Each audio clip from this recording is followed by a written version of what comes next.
In this bass lesson, you're going to learn how to figure out what key a song is in using nothing but a chord chart and some really basic knowledge of chords and scales. Hi, I'm Luke from Become a Bassist, and when you know the method I'm about to show you, you can really quickly look at the chords that get put in front of you and get beyond playing just the roots of the chords, really expand your creativity.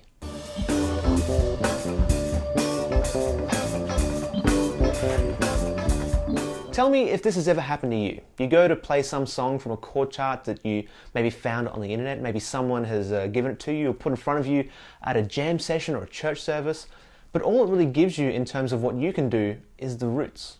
Now this is fine if you just want to hold it down and nothing else, but what if you want to give your bass lines a bit more flavor, or even want to throw in a fill or two? Knowing the key of a song is going to basically tell you which notes are going to work and which ones to avoid. By the way, this is the third of 3 videos all about different methods to figuring out the key of a song. So far we've been mixing the art and science of doing this, but this method is definitely more scientific, more analytical. So if you're the kind of person that loves that kind of stuff, you'll probably love this method. So how can you figure out the key from just the chords? It's simple. All we're going to do is figure out the notes that are in each chord, put them in an order that creates either a major scale or a minor scale. Now I want to show you an example and then we'll get into the nitty-gritty of how it all works and how to do it for yourself. Let's say we had this chord progression: D, G, B minor, and A. Simple, just 4 chords, right? If we look at the notes of the individual chords, we've got D, F sharp, and A for the D chord, G, B, and D for the G chord, B, E, D, and F sharp for the B minor chord, and A, C sharp, and E for the A chord. Now, if we take all the doubles out, we're left with just 7 notes. Now, funnily enough, there are 7 notes in every key, whether it's a major key or a minor key. And when you put all the notes in here in ascending order starting on D, you get this. It's a D major scale. That means this song is most likely in the key of D major. How cool is this? You've just looked at 4 chords and now you know the key. If you know your D major scale or your D major pentatonic, you won't be locked into playing just those roots now, those roots of the chords. You can use your knowledge of the scales and play around with other options. You can do little walk-ups. You might go,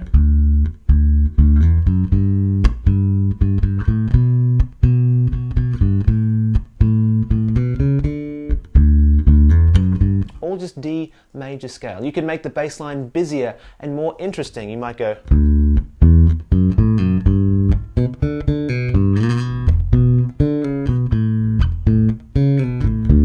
something like that. You could keep it simple but throw in a fill every now and then. You might go,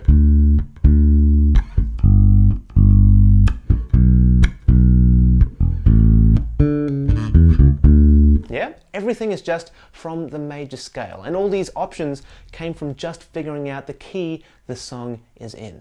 Now, if you already know what notes are in which chords, you could probably stop watching right now and go and do this for yourself. But if you don't know how can you figure out the key?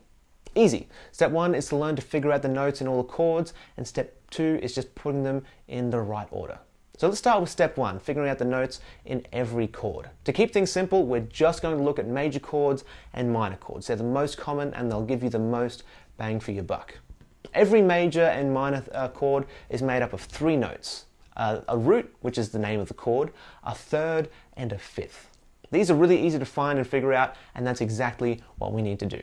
The fifth of both major chords and minor chords are really easy to find, and there are 2 ways to do it. If you start on any note, the fifth of that note will be on the next higher sounding string, so the string going that way across your bass, and 2 frets up. So if I'm on this note here, a B flat, and I want to find the fifth, all I need to do is go to my next higher string, so going from the A string to the D string in this case, and then 2 frets up, 1, 2. Yeah, so from my 1st fret to the 3rd fret, A string, D string, or from the 6th fret to the 8th fret on the E and A. Yeah?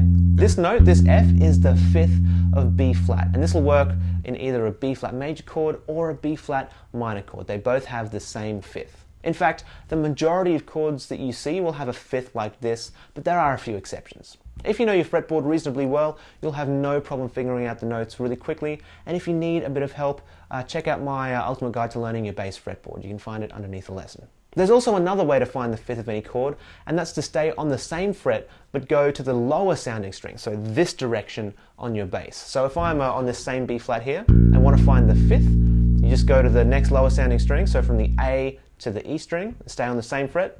It'll give you the same note, that F. It's just an octave below. Could not be simpler. So that's our fifth taken care of. Now we just need to figure out how to find our thirds. Now our thirds aren't like our fifths. Minor chords and major chords have different kinds of thirds, obviously minor thirds and major thirds, but they're very simple to find. Let's start with our minor third first. The first option to find them is just to go up 3 frets from wherever you are. So once again, if I'm on this B flat here and I want to find the minor third, I just go up 1, 2, 3 frets. In this case, it's a D flat.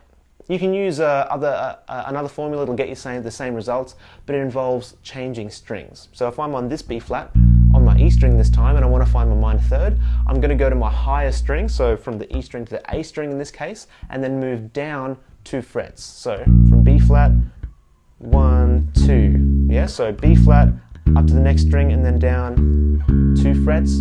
That's the same D flat as we got before. Again, simple. Whichever formula works for you, go for it. Major thirds are simple to find too. Again, there are a few different ways to find them, but one of the easiest is to simply go up 4 frets from wherever you are. So if I'm on, let's use D. If I'm on this D right here and I go up 1, 2, 3, 4 frets, we get an F sharp, which is our major third of D. You can get the same result by going to your next higher sounding string and then going down 1 fret. So if I'm on this D right here on my A string and I go to my next high sounding string, my D string, and move down 1 fret from where I am, that'll give me the major third, the F sharp. Same exact result as before, but this time with a slightly different method. Alright, now you know how to find the notes in basic chords, you're pretty much ready to get started.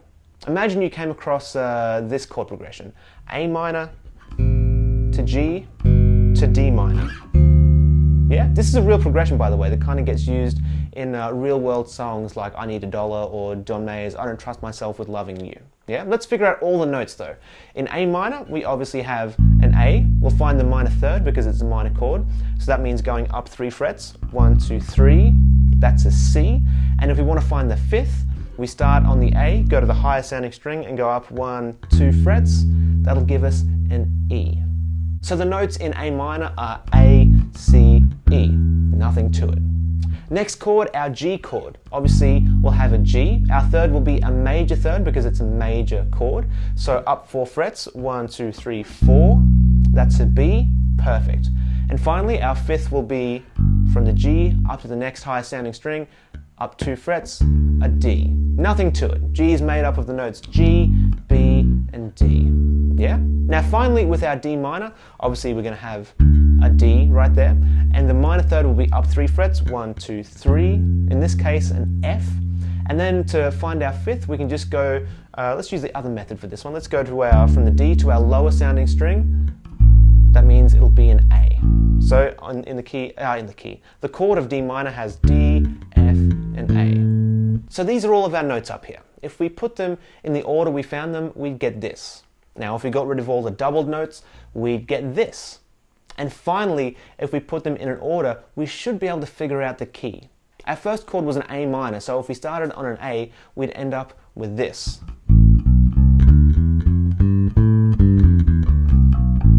Now, this is our regular old A minor scale, so we're in A minor. How useful is this? Again, you're not stuck with just playing the roots anymore. Before, you might have had to stick to this.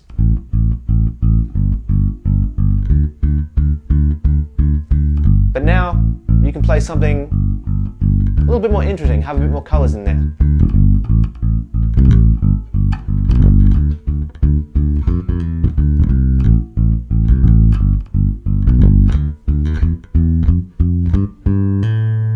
Pretty sweet, right?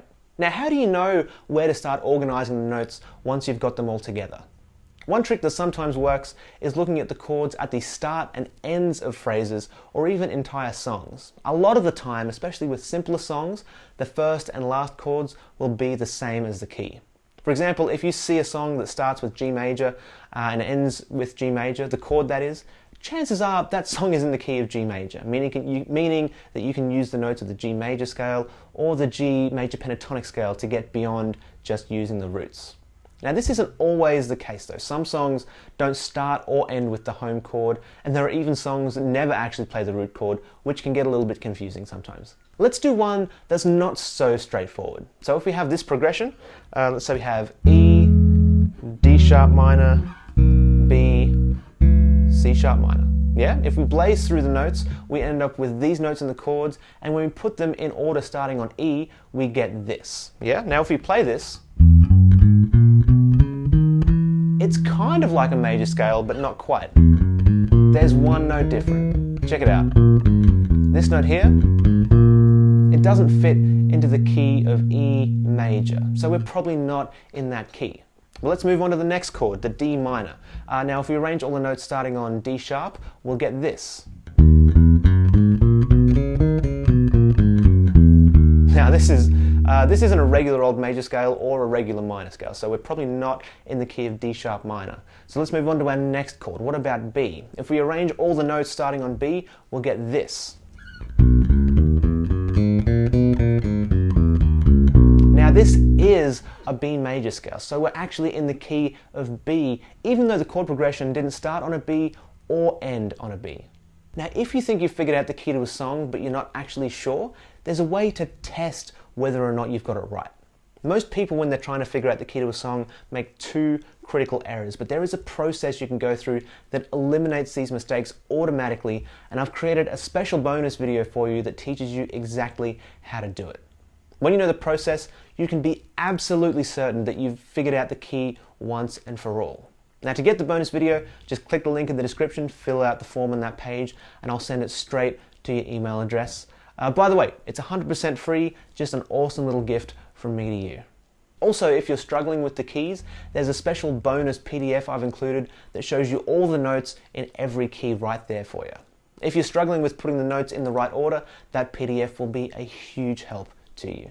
To recap though, you learned how to use the chord dissection method to figure out the key to a song. You learned that the first step was to figure out the notes in every chord, then put them in the right order, and you learned exactly how to do this. Thank you so much for watching, I really appreciate it. I'm Luke from Become a Bassist, and hopefully I'll catch you in the Key Certainty bonus lesson.